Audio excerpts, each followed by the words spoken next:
ఓం మహాగణాధిపతయే నమః. ఓం గురుభ్యో నమః. ఓం శ్రీమాత్రే నమః. పరమేశ్వర స్వరూపమైనటువంటి జ్యోతిష, వాస్తు మరియు ఇతర అనేకమైనటువంటి శాస్త్రములను మనకు అందించినటువంటి మహర్షులకి నమస్కారం. హయగ్రీవ హయగ్రీవ హయగ్రీవేతి యో వదేత్ తస్య నిస్సరతే వాణి జన్హుకన్యా ప్రవాహవత్. అరుణాం కరుణాతరంగితాక్షీం ధృతపాశాంకుశపుష్పబాణచాపాం అనిమాదిభిరావృతాం మయూకైః అహమిత్యేవ విభావయే భవానీం. శ్రీమాత్రే నమః.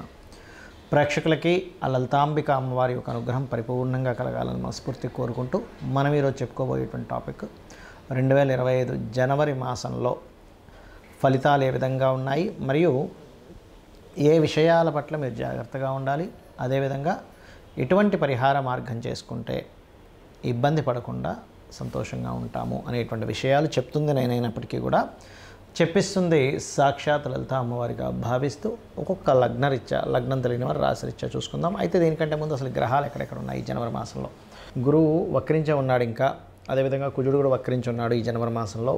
అదేవిధంగా కేతు కన్యారాశిలోని, బుధుడు వృశ్చికంలో ఉంటూ 4వ తేదీ ధనస్సులోకి, 25వ తేదీ మకరంలోకి ఎంటర్ అవుతున్నాడు.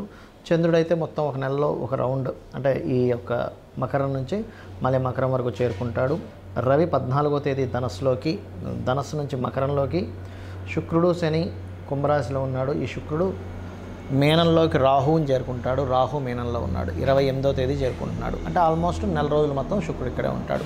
కుంభలగ్నం వారికి, కుంభరాశి వారికి చూసుకున్నట్లయితే రాస్యాధిపతి అయినటువంటి శని భగవానుడు శుక్రుడితో కలిసి ఉన్నాడు.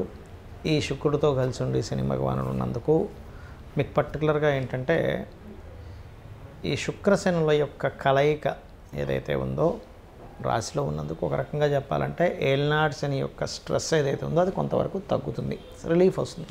ఏమీ లేదు, ఇక్కడ ఒకటే గుర్తుపెట్టుకుని ఏలినాటి శని కానీ భయపడిపోవడం కాదు, కొంచెం ఆలస్యం అవుతుంటాయి విషయాలు, అంతకు మించి లేదు. అన్నిటికీ మనకి న్యాచురల్గా జనరల్గా జరిగే అంశాలన్నింటినీ ఏలినాటి శనికి ముడిపెట్టుకుంటూ ఉంటాం, అంతకు మించి ఏం లేదు.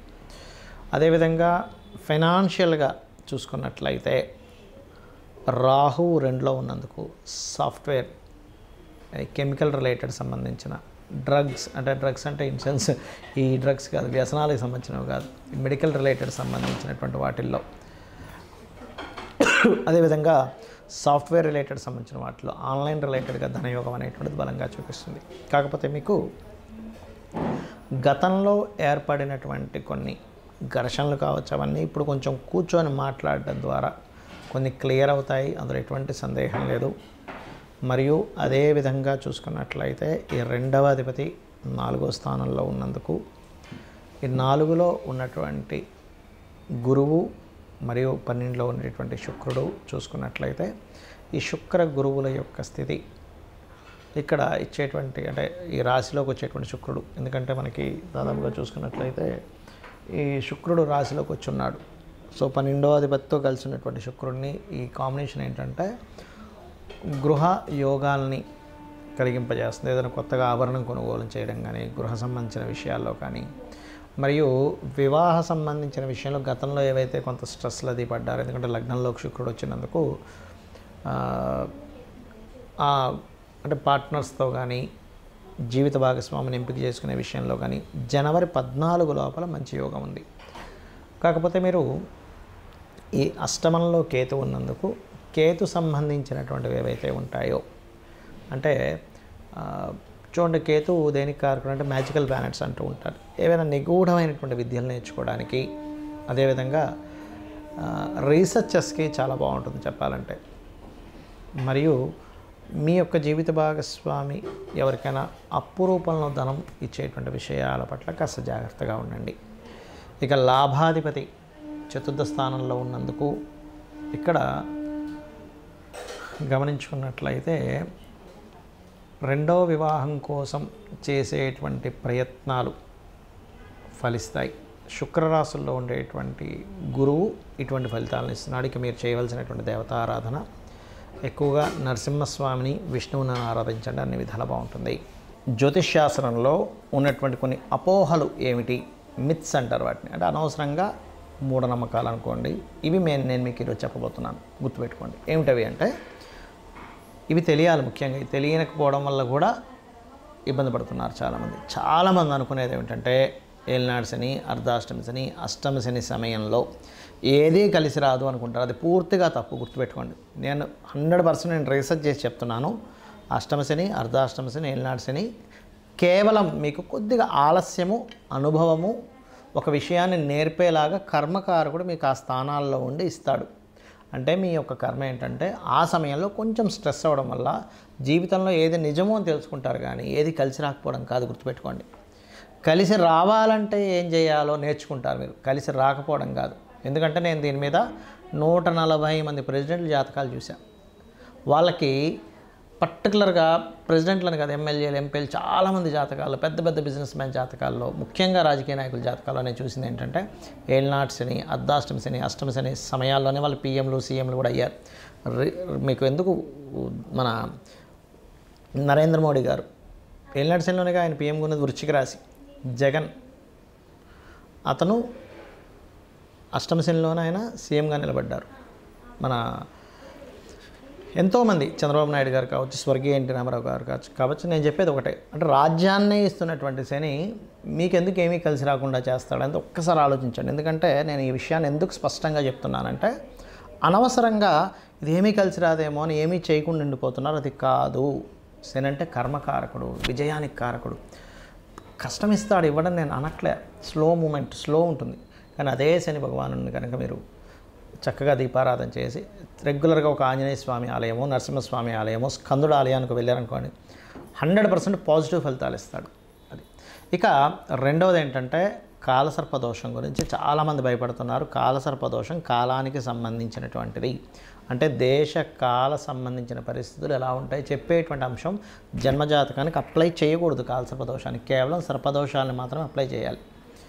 మరి కాలసర్పదోషానికి ఒక ప్రెడిక్షన్ ఉంటుంది కదా అంటే ఉంటుంది, దానికి ఒక ప్రెడిక్షన్ ఉంటుంది, అంతేగాని ఎందుకు కలిసి రాదని కాదు. మెగాస్టార్ చిరంజీవి గారికి ఉంది కాలసర్పదోషం. ఎంతోమంది రాజకీయ నాయకుల్లో పెద్ద పెద్ద రేంజ్లో వెళ్ళిన వాళ్ళకి, పెద్ద పెద్ద బిజినెస్ పీపుల్కి నేను చూశాను కాలసర్పదోషం. మరి వాళ్ళు ఎందుకు అలా ఆ రేంజ్లోకి ఎదిగారు అనేది ఒక్కసారి ఆలోచించండి. ఆస్ట్రాలజీ 100% ఉంది, కానీ దాన్ని రీసెర్చ్ చేసి దాన్ని అర్థం చేసుకొని దాన్ని ఎలాగ మనకు ఎందుకు అందించారనే విషయాన్ని పూర్తిగా అర్థం చేసుకోవాలి. అలాగే మరొక విషయం ఏంటంటే, ఒకటి ప్రతిసారి కూడా మనం ప్రతిదానికి కూడా ఏలినాటి శననో సర్పదోషం ఉందనో పెట్టుకుంటాం. అలా కాదు. పర్టికులర్ భావం అంటే మీకు వివాహం అవ్వటం లేదు, ఓకే, 7th లార్డ్ ఎవరయ్యారు చూసుకొని ఆ 7th లార్డ్ బలహీనంగా ఉన్నాడా, అందుకే అవ్వట్లేదు. దాన్ని చిన్న చిన్న మంత్రాలతో, లలితసహస్రనామం ఉంది, అందులో ఓం కామేశబద్ధ మాంగళ్య సూత్ర శోభిత కందరాయ నమః ఖచ్చితంగా ఇంట్లో కూర్చొని చక్కగా చేసుకొని ఫ్రీ అయిపోతుంది దానికి. అంతేగాని అమ్మో దీనికి ఏదో లక్షలు కట్టించి పూజ చేసుకోవాలి అప్పుడే నాకు ఆ దోషం పోతుంది అనేటువంటిది కాదు. కలియుగం కొన్న గొప్పతనం ఏంటంటే నామస్మరణ చేత పోతుంది, క్లియర్ అయిపోతుంది.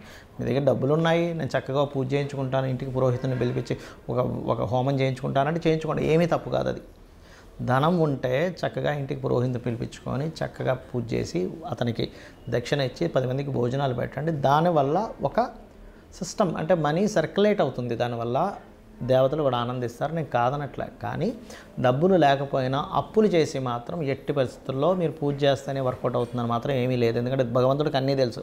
అయ్యా ఈ వ్యక్తి దగ్గర డబ్బులే ఉన్న దాంట్లో సంతృప్తిగా నాకు చేసుకుంటున్నాడు అని భగవంతుడికి తెలుసు. భగవద్గీతలో చాలా స్పష్టంగా చెప్పాడు ఆయన. ఏంటంటే మీరు గనక అంటే పత్రమైనను, పుష్పమైనను, ఫలమైనను, ఉదకమైనను ఫలాపేక్షరహితంగా నాకు సమర్పిస్తే నేను దాన్ని ప్రీతితో స్వీకరిస్తున్నాను అన్నాడు.